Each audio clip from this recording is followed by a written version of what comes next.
Anaya TV lounge में बैठी TV देख रही थी। जब असजद टीवी लाउंज में दाखिल हुआ। असजद, आप आज इतनी जल्दी आ गए?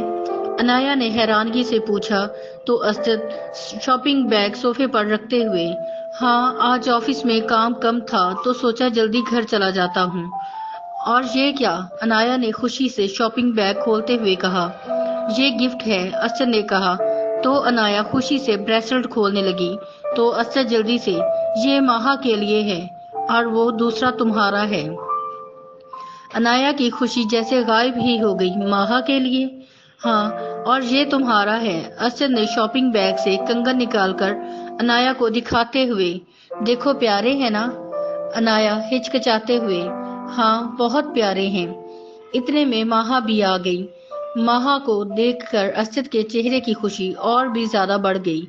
माहा, अच्छा हुआ तुम खुद ही आ गई, मैं अभी तुम्हें ही बुलाने वाला था। क्यों, क्या हुआ? माहा ने असद की खुशी को महसूस करते हुए कहा, देखो मैं तुम्हारे लिए क्या लाया हूँ। असद ने ब्रेसलेट निकालकर माहा को दिखाते हुए सवालिया अंदाज में, प्यारा है ना? बहुत खूबसूरत है, माहा ने खुशी का इजहार करते हुए कहा। तो अनाया उनकी बात सुनकर खामोशी से अपने कमरे की तरफ चल पड़ी। अनाया को क्या हुआ? माहा ने हैरानगी से कहा। कुछ नहीं, इसे कुछ नहीं हुआ, तुम बताओ ना, तुम्हें ये कैसा लगा? असद ने फिर अपनी बात दोहराते हुए कहा। अनाया ने असद की बात सुनी और तेजी से आगे की तरफ बढ़ गई। लाओ मैं अपने हाथ से पहना दूं, असद ने प्यार भरे लहजे में कहा। माहा ने असद की आंखों की तरफ देखा और अपना हाथ आगे बढ़ा दिया।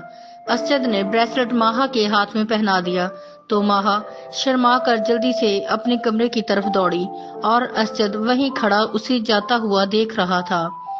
माहा भागती हुई अपने कमरे की तरफ जा रही थी कि सामने अनाया खड़ी थी, जिसे देखकर माहा रुक गई। क्या हुआ माहा, बड़ी खुश नजर आ रही हो? अनाया ने तंजिया अंदाज में कहा। नहीं, वो कुछ नहीं, माहा ने हिचकिचाते हुए कहा और जल्दी से अपने कमरे में दाखिल हो गई। अनाया वहीं खड़ी रही।